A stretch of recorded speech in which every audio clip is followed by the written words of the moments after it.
봉헌을 설교 제목으로 하다니 약간의 의심과 함께 그리 편한 마음이 들지는 않습니다.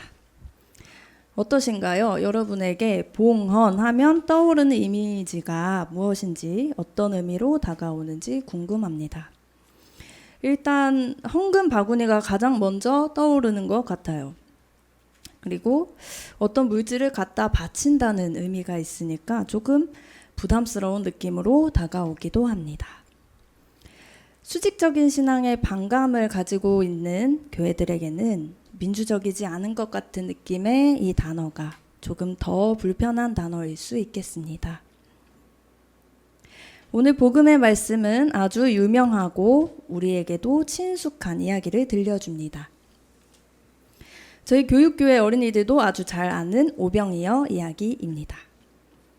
기적 이야기로는 유일하게 사복음서 모두에 기록되어 있을 정도로 우리 그리스도인들의 신앙에 있어서도 큰 비중을 차지하는 이야기입니다. 어떤 기적이었죠? 요한 공동체의 기록에 따르면 이렇습니다. 예수께서 물이 포도주가 되게 하시고 심히 진귀한 것을 가르치시고 사마리아 여자와 대화하시고 중풍병 환자를 치유하시면서 많은 사람들이 예수께 우르르 몰려옵니다. 갈릴리 바다 건너편에 있는 산 근처까지 말이죠. 여러 표적들을 보면서 이 사람이 바로 새 모세, 새로운 모세구나, 참다운 목자가 아닐까 하며 기대한 사람들입니다.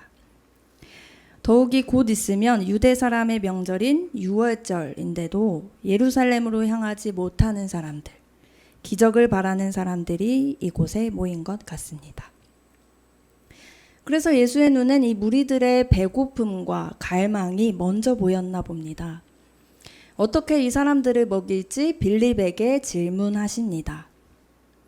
그러나 빌립은 빵을 사기엔 200데나리온으로도 부족할 거라고 심각한 표정으로 말합니다. 사람들이 너무 많았기 때문이죠. 그때 안드레가 식은땀을 흘리면서 보리빵 5개와 물고기 2마리, 오병이어를 가진 한 아이를 데려옵니다. 안드레가 무슨 생각으로 데려왔을까 상상해 보는 것이 참 재미있습니다.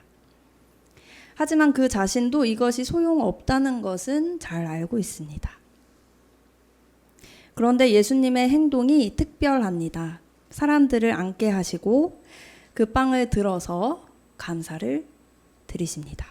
물고기도 그와 같이 들어서 감사를 드리십니다. 그런데 여러분 조금 익숙하지 않으신가요? 뭐가 생각나세요? 네, 성찬의 전례가 생각납니다. 가히 우리 예배의 중심이라고 할 수 있는 성찬의 전례에서 성찬 집례자가 빵을 들어서 감사를 드립니다. 성찬은 최후의 만찬뿐만 아니라 또한 이 오병이어 장면을 근거로 하고 있기 때문입니다. 그런데 여러분, 아직 오병이어 기적이 아니라 단지 오병이어입니다. 빵을 들어 올렸을 뿐 아직까지는 잠잠합니다. 그 이후에 어떻게 되나요? 기적은 이제 시작입니다. 주님께서 나눠주시는데 사람들이 원하는 만큼 배불리 먹을 수 있는 양입니다. 제자들이 도울 수밖에 없었겠죠. 앉아있는 사람들 수가 남자만 5,000명쯤 되니까 여자들과 어린이들을 다 합하면 8,000명 정도? 그보다 넘을 것입니다. 기적이라고 인정할 수밖에 없는 장면이 펼쳐집니다. 예수께서 남은 부스러기를 다 모으라고 말씀하셔서 다 모아보니 12광주리에 가득 찼습니다. 눈을 비비고 봐도 현실입니다. 이것이 우리가 오병이어를 오병이어 기적이라고 하는 이유입니다. 구약시대에도 비슷한 기적이 있었습니다. 엘리사 선지자가 엘리야 선지자의 갑절의 능력을 받아서 그 엄청난 능력으로 보리빵 20덩이와 햇곡식 1자루만 가지고 100명이나 되는 사람들을 배불리 먹였습니다. 비슷하죠? 그러나 예수께서 들어 올리신 오병이어의 빵은 그 자신의 몸을 암시하고 있었습니다. 우리는 이 특별한 기적을 성찬의 전례 중에서 성찬의 나눔 시간에 경험합니다. 우리가 이곳에 있는 우리가 다 먹을 수 있도록 하나의 빵이 쪼개지는데요. 중요한 것은 그것이 그리스도의 몸이라는 것입니다. 이것이 그리스도의 몸이기 때문에 한 빵을 나눌 때 한 몸을 이루는 것, 진정 특별한 기적이 아닐 수 없습니다. 사실 여러분도 잘 아시겠지만 교회 개혁 시기 이 그리스도의 몸이 논란의 중심에 있었습니다. 가톨릭의 입장은 화채설이라고 하면서 그에 반대하는 영적 임재설, 기념설과 같은 주장들이 교리화되었고 성찬에 대한 이해는 지금까지도 첨예한 교회 불일치 지점입니다. 그리스도교의 분열이 정당화된 것입니다. 그런데 여러분, 무엇이 중요한가요? 우리는 영과 육이 잘리지 않은 그리스도의 실제적 현존을 고백합니다. 그러나 여전히 너무나 당연하게도 오병이어의 기적과 성찬의 전례는 후반부에 포커스가 맞춰져 있습니다. 이 후반부가 기적의 하이라이트입니다. 정말 그런가요? 우리는 오늘 예수께서 빵을 들어 감사를 드리신 장면을 다시 주목합니다. 사람들을 앉게 하시고 그 빵을 들어서 감사를 드리신 다음에 물고기도 그와 같이 들어서 감사를 드리신 다음에 하나님께 봉헌하시는 장면이 새롭게 보입니다. 예수님의 이 봉헌이 없었다면 그 다음은 없었기 때문입니다. 생각해보면 하나님께 올리는 이 봉헌이야말로 기적입니다. 교회 전통에 따라서는 성찬의 전례에 헌금을 봉헌하고 동시에 빵과 포도주를 준비하기도 합니다. 빵과 포도주도 봉헌물로 올려드리기 때문입니다. 준비하는 시간이 길어질 수도 있습니다. 그동안 봉헌물에 우리의 노동과 땀, 성공과 실패, 고통과 눈물을 담습니다. 철학자이자 신학자였던 테일하르드 샤르댕이라는 사람은 빵과 포도주가 채워지는 이 성반과 성작에 하나님께서 주신 사람들 하나하나, 마음과 사상의 동질성으로 묶인 가족 한 사람 한 사람, 그리고 일일이 그 이름조차 알 수 없는 인류 전체를 올려드린다고 합니다. 사무실, 실험실, 공장에서 일하는 사람들, 진리를 소중하게 생각하는 사람들, 실수도 많지만 현실의 진보를 믿는 사람들. 그래서 오늘도 빛을 향해 열정적 탐색을 계속하는 사람들을 올려드립니다.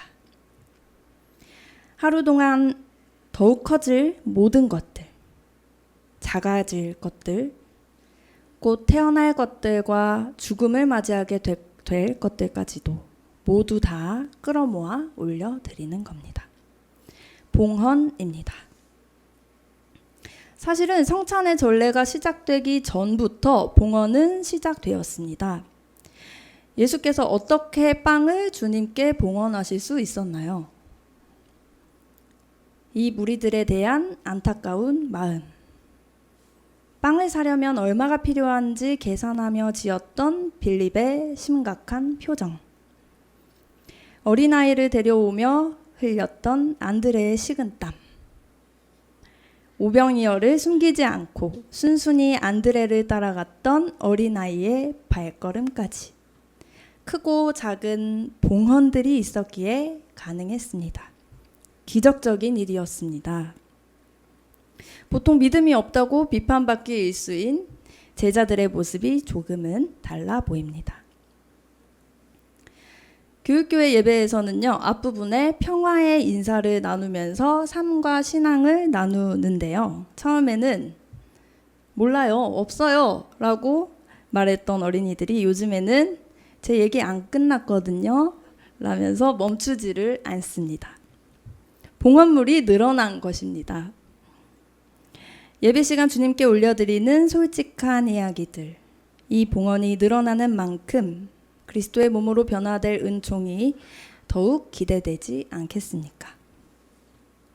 이러한 봉헌의 과정 더 감동적인 것 같습니다. 주님께서 십자가에 달리시기까지 계속 바치신 봉헌을 우리는 그의 죽음과 부활만큼이나 소중하게 생각합니다. 그의 봉헌이 없는 죽음과 부활은 상상하기 어렵습니다. 몸 전체를 들어 올리며 자신 자체가 봉헌물이 될 때까지 예수께서는 끊임없이 사역과 기도를 올려드렸지요. 그의 걱정과 연민, 사랑과 감사와 함께 말입니다. 그렇게 하루하루 바쳐진 그의 봉헌이 온 세상을 천상으로 열어 젖히는 구원의 기적이었습니다. 사랑하는 새민족 교회 여러분, 새민족 교우 여러분, 여러분의 크고 작은 봉헌들이 성찬을 통해 주님의 몸이 되는 것이 생각보다 커다란 기적입니다. 황푸아 목사님을 비롯해서 교우분들이 보이는 곳, 보이지 않는 곳에서 진심을 다해 봉헌하시는 것을 저는 아주 잘 알고 느끼고 있었습니다. 그 수고들이 단지 수고에 그치지 않는다는 것을 믿었던 이유는 그것들이 매주일 오병이어의 기적과 같은 성찬의 전례를 통해 가장 아름다운 것으로 우리에게 전부인 그리스도의 몸으로 변화되고 있었기 때문입니다. 세상은 변하지 않는 듯 보이고 후퇴하는 듯 보이고 기도가 당장 이루어지지 않는 듯 보여도 저는 새민족 교우분들이 지식을 초월하는 그리스도의 사랑을 먹을 때만큼은 그 순간만큼은 더 바랄 것 없는 충만한 만족을 누리시면 좋겠습니다. 하나님께서는 우리가 구하거나 생각하는 것 이상으로 더욱 넘치게 주십니다. 지금처럼 힘들면 힘든 대로, 아프면 아픈 대로, 기쁘면 기쁜 대로, 무기력하면 무기력한 대로, 서러우면 서러운 대로, 화가 나면 조금 가라앉힌 다음에 이렇게 계속해서 매주일 저희 자신을 주님의 몸에 봉헌합시다. 저희 자신을 이루는 것들, 둘러싼 모든 것들을 다 끌어모아 올려드립시다. 그리하여 우리가 서로 다른 곳에 있더라도 이 봉헌의 신비 안에서 더욱 뜨겁게 만나게 되기를 간절히 소망합니다. 주신 말씀을 묵상합시다.